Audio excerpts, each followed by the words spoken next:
What's up, AP Psych? Welcome back. This is video number 2 of Unit 4 on sensation and perception. This is going to focus on vision, the parts of the eye, and visual perception, and all that goes into it. So there's 2 specific senses that we really have to know in depth, and that's vision and hearing. We'll touch on the others as well, but those are 2 that we need to know the entire process and function of, and that's where we're going to begin. When we talk about vision, there are 2 sensational things that we need to talk about.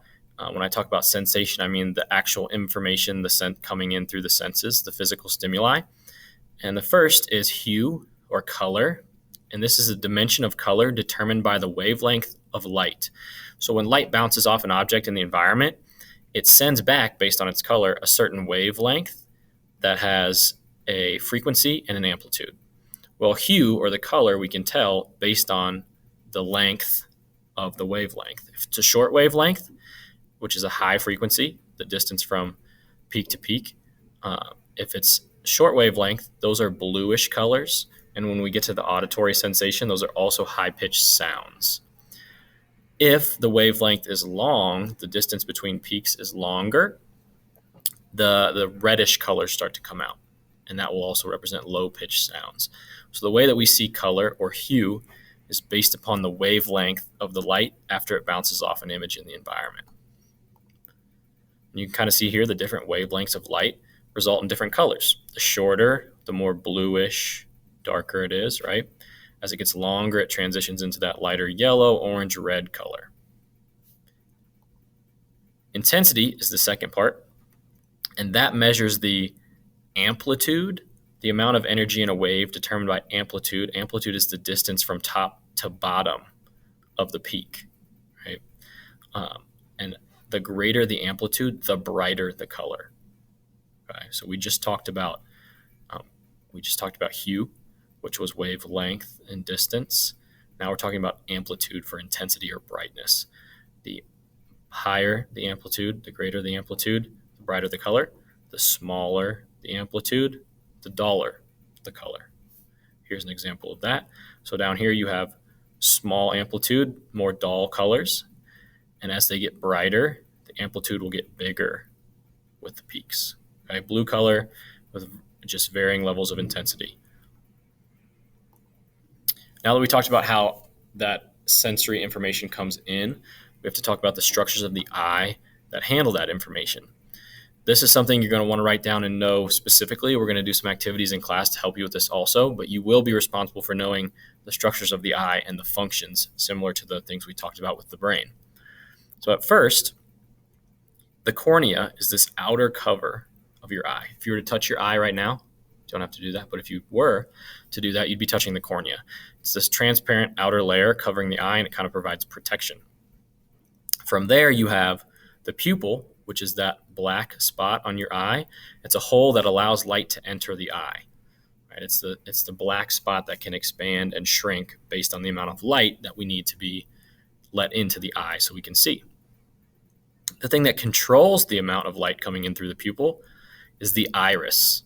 And that is the colored part here. This person has a brown eye, and that controls how much light enters the eye. It dilates your pupil. Right? It controls, in a dark environment, it expands your pupil, and in a very light environment, it contracts it. Right? So it controls dilation and the light coming in. From there, the amount of light will hit something called the lens, which is back here, and that focuses the light on the retina. It refracts the light through your eye towards the back, which is this retina part here. I know it says retina pointing here, but the retina is this entire back part of your eye. As the light comes in through the lens, it's refracted or bent so that the image actually ends up being upside down when it hits your retina. That image of this candle is upside down when it hits the back of our retina to be processed. And that's why we need our brain structures to help perceive the images correctly and put them back together. Once it hits the retina, that contains sensory receptors called rods and cones, which we'll get into in a little bit. In the center of the retina, back here, is a place called the fovea, and this is your point of central focus. This is where that light is going to be focused on your retina. And it's the central focus because it contains most of the eye's cones. And those are photoreceptors that are responsible for color vision and high detail vision. They're almost all concentrated right here on the fovea. And that's what gives us our detail and our color. From there, when that information hits the fovea, it goes through a process called transduction. The sensory information is transduced into neural signals that can then be sent down the optic nerve to our brain. Okay. On the way out of the eye, there's this spot here called the blind spot where the optic nerve leaves the eye. There's no receptors here because of all the thickness of the axon and all the information leaving the eye. There's no room for photoreceptors. So we all have a blind spot in our vision that we'll demonstrate a little bit later. Your other eye compensates for it, but if you were to close one eye, you do have a blind spot that you are not able to perceive. We'll talk about that in a little bit. Now, there are some issues certain people have with vision, and that could be known as nearsightedness or farsightedness. You may also hear the term myopia for nearsightedness or hyperopia for farsightedness. So with nearsighted, this is a condition where objects are seen more clearly up close than distant objects because our eye has been elongated and the image focuses before it hits the retina. So instead of having a perfect circle for an eye, it gets kind of pulled into more of an oval shape. And that causes the image you're looking at to be focused a little bit in front of where it should be. The retina's back here, right? And this image is being focused a little bit out in front, which causes nearsightedness. On the other hand, you have farsightedness, in which far away objects are seen more clearly than near objects because your eye has been, instead of a perfect circle, it's been shortened or kind of smushed together, and you can see that here. It's kind of pushed in. And that causes the image to be focused behind the retina. And that leads to faraway objects being seen more clearly than close-up objects. Just a quick example, if you're nearsighted, you can see things that are close to you, and far away are blurry. Farsighted, you can see things that are far away, and things that are near are blurry. So I'm sure there's some of you out there who deal with these. I'm nearsighted myself. Usually corrective lenses or glasses can make up for that. Now let's get a little bit more technical with vision. The retina is the light-sensitive inner surface of the eye, that back portion of the eye, right in here along the back side. It contains receptor rods and cones, plus layers of other neurons called bipolar and ganglion cells that process visual information. Okay, so these are going to be the connection between the actual eye structure and your brain. Okay, it's going to take your senses and transduce it into allow for perception. So we're going to zoom in here on this part of the retina that includes near the optic nerve. Okay? So when we zoom in, light enters the eye and triggers these photochemical reactions in the rods and cones. So you can see the cones in yellow, the rods are in blue. Cones are responsible for color and high detail vision, and rods are responsible for black and white vision and seeing in the dark. Okay? Each cone has one bipolar cell connected to it because it needs so much processing power for high detail and color vision, whereas your rods don't need as much because they're not responsible for high detail. They're responsible for seeing in the dark, which is very undetailed. If you've ever seen, you wake up at night and you see your coat hanging on the door and you think it's a man come to murder you, there's not a lot of high detail in that vision, right? So they have more rods connect to just one bipolar cell. When the information comes in, it's transmitted from the rods and cones to the bipolar cell, which is just a neuron. Same thing we've talked about, has an action potential, the firing process, it's all the same. And it connects to a ganglion cell, which is also a neuron, and the axon of the ganglion cells become the optic nerve. Okay?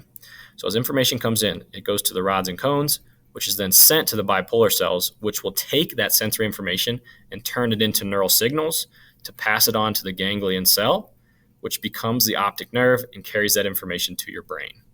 Okay. Seems like a complex process. Take some time to write that down and hopefully understand it. In the same area, in the back of our eye, we have the fovea. We mentioned this earlier, but it's the central point in the retina around which the eye's cones are clustered. Because of this fact, most of your cones here, your color vision and high detail vision, are in your fovea. There is little color vision in the furthest periphery of our vision, our peripheral vision. If I were to hold very colorful images out in your peripheral vision and had you stare straight ahead and asked you to describe what colors you are seeing, you really wouldn't be very accurate because there is almost no color vision in our peripheral vision, which is an interesting fact. Most of those cones reside in our fovea so that those images can be focused in that area and we can pick up on the high detail and the color that we need to. Those photoreceptors, cones and rods, there's about 6 million cones in our eye. Most of them are located in the fovea, like we just said. They are color sensitive. Sensitivity in dim light is low. They're not going to work well in low light, and that's why we can't really see color in dim light. The ability to detect detail is high. So they are known for their color vision and their high detail vision. And that is why each one has its own bipolar cell that it connects to, because there's a lot of detailed information that needs to be transmitted from those photoreceptors to the bipolar cell and eventually to the brain. On the other hand, you have the rods. Many, many, many more rods in our eye. They're located mostly in the periphery. They're not color sensitive. If you only had rods, you would see in black and white. They have high sensitivity in dim light. These are what allow us, our eyes, to adapt and eventually see more clearly in darkness. If you've ever done that, it takes some time. You turn the lights off. It takes a little bit of time for your eyes to adjust. But you'll also notice that it's very hard to detect color because these rods don't see color vision. They don't have color vision. So most things when you wake up in the middle of the night are going to look black and white. They also have a very low ability to detect detail. Like we mentioned, when you wake up in the middle of the night and you have that black and white vision and you think that coat across the room is someone come to rob you, right? That's because there's very low detail to what you're seeing. And because they have very low detail responsibilities, they can share more than one rod per bipolar cell, usually 4 or 5. So they don't need that one-to-one connection because they're not high detail photoreceptors. Now we'll zoom back in just to go back over this one more time. Those bipolar cells that we talked about receive messages from the photoreceptors. The photoreceptors are the rods and cones and transmit them to the ganglion cells, which form the optic nerve. So you can see your cones here connecting to one bipolar cell, and you can see your rods here, multiple connecting to one bipolar cell. Those bipolar cells take that sensory information, they transduce it or translate it into a neural signal that the ganglion cell can send down the optic nerve to the brain, where it should take a stop at the thalamus and then be directed to our occipital lobe, to our visual cortex. So I mentioned earlier that there is something called a blind spot that we all have. There's no visual receptors in our blind spot because of all the information leaving the eye, and that's at the optic nerve, right at the back of the eye. To find your blind spot, we're going to do this real quick. You're going to close or cover your right eye just like this, and you're going to stare at the Cookie Monster. Okay, stare at this Cookie Monster, and you're going to move closer to the Cookie Monster until, boom, I can no longer see the cookie. It's gone. But if I move back, there it is again, or forward, there it is again. So you're going to move in and out until that cookie disappears. And it's gone because that's your blind spot of your eye. There's no photoreceptors in that area, so they can't pick it up. Interestingly, though, it fills it in with white color. Your brain does not like missing pieces, so it fills in the information for you. It perceives it as being white because the information around it is white. If this was a pink screen, it would fill in pink information. If it was blue, the same thing. So we all have a blind spot in our eye where we can't see certain things, but our other eye compensates for that and covers our blind spot. Okay? But if you close one eye, there is a spot that you're not seeing, but your brain is filling in that information with what it thinks should be there. Interesting stuff. Now, a couple more things we want to talk about in terms of perception. We just went over the process of taking in sensory information and transducing it or translating it into neural signals so it can be perceived. But now we're going to get into a couple things in our brain. There are nerve cells in the visual cortex, right, in that occipital lobe, that respond to specific features like edges, angles, length, and movement. We call these feature detectors. They can tell us the different things about an image so we can recognize and interpret it and perceive it correctly.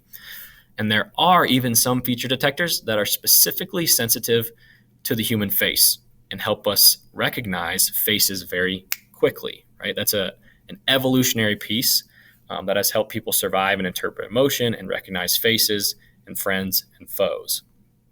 So those are called feature detectors. They help us to perceive the world around us and make sense of it. Things like edges, angles, length, movement, and even human faces. This visual information processing that our brain does, it's processing several aspects of a stimuli simultaneously. And that's called parallel processing. The brain divides a visual scene into many little subdivisions. You have color, you have depth, you have form, you have movement, you have potential facial things that are involved, and your brain can process all of that at once, which is pretty amazing when you think about it. It's a hell of a multitasker when it comes to vision, and that's parallel processing, which is a pretty remarkable capability so that we can take in the environment around us and perceive it correctly and make decisions based upon that, all that parallel processing that our brain does. Here's an example. When you look at this scene, to start, you had this retinal processing. You had your rods and cones and your bipolar cells all communicating, right? And immediately that information was sent to your visual cortex with a stop at the thalamus, right? The sensory traffic cop, to send it back there. And then you had feature detection take place in your brain. Your perception was taking place immediately, almost. Your brain's detector cells respond to elementary features like the music, the bars, the lines, the different colors. You start to make sense of it. From the visual cortex, that goes to association areas, which is our brain's higher level cells, and they respond to all this information we took in: color, lines, faces, and our feature detectors.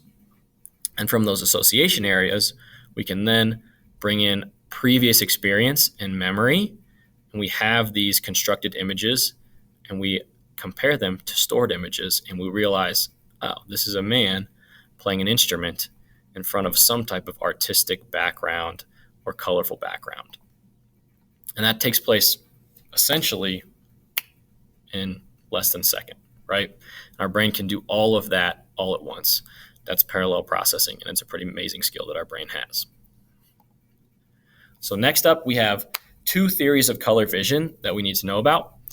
The first being something called the trichromatic theory, or you may also see it as the Young-Helmholtz theory. Make sure you understand both of those references, Young-Helmholtz or trichromatic. And it's basically suggesting that our retina contains three photoreceptor cones: red, blue, and green. And these cones can pick up short wavelength blue, medium wavelength green, and long wavelength red. And the idea is that we can form essentially all colors we need that we can perceive with these three cones. Many old school TVs only had three color creation receptors, and they were able to produce color TV with those three pieces. This also helps us to explain a little bit something called color deficiency. You don't really want to call it color blindness because these people can still see colors. It's just a change in the way that they're perceived.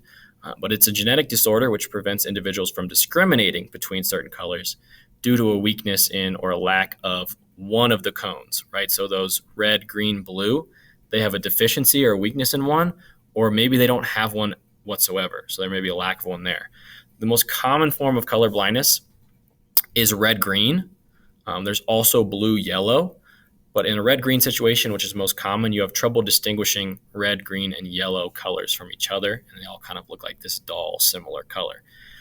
Complete color deficiency does exist, but it's very rare, exceedingly rare. It would be like watching a black and white movie. You'd have absolutely no color perception whatsoever. You wouldn't have any cones to pick up those colors. But like we said, that's very rare. red-green being the most common. And here's an example. Your normal vision versus a red-green deficient, right? So it's not that they're not seeing color. Things just become a little bit more dull and similar looking. Or down here, you have this nice vivid purple, and it kind of becomes this more dull blue. Normal vision here with a Christmas tree kind of all becomes the same, like we said, dull version of the same color. A lot less vivid in your ability to pick up colors. Here's some examples in art. Again, you can see just kind of takes out some of the coloring. There are still colors in there, but it's definitely not as descriptive. It's not as much of a visual experience when you see things. It's hard to differentiate between the different colors. Our second theory of vision, theory of color vision, is the opponent process theory. Ewald Hering proposed that we process 4 primary colors opposed in pairs of red-green, blue-yellow, and black and white.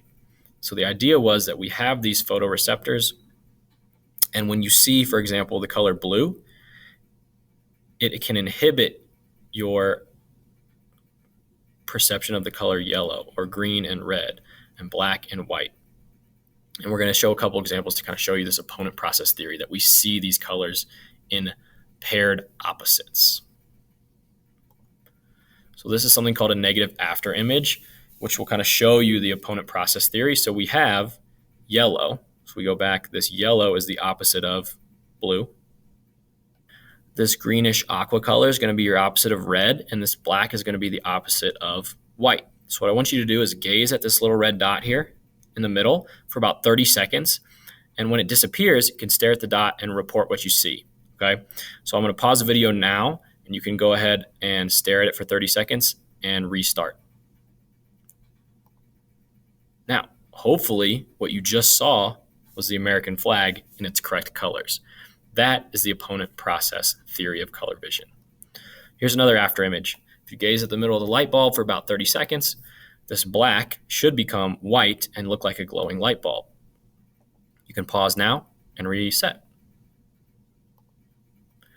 Hopefully you saw that glowing light bulb. Again, that just tells us a little bit more about the opponent process theory of vision and how we process vision in paired opposites. And when one of those photoreceptors is overloaded and is then taken away, your eyes try to compensate, or your brain tries to compensate by showing or overloading or equalizing that other color. Right, that's the opponent process we see in paired opposites. And finally, we have something called color constancy. The color of an object will remain roughly constant even if the lighting and wavelengths change. You have these apples here, for example.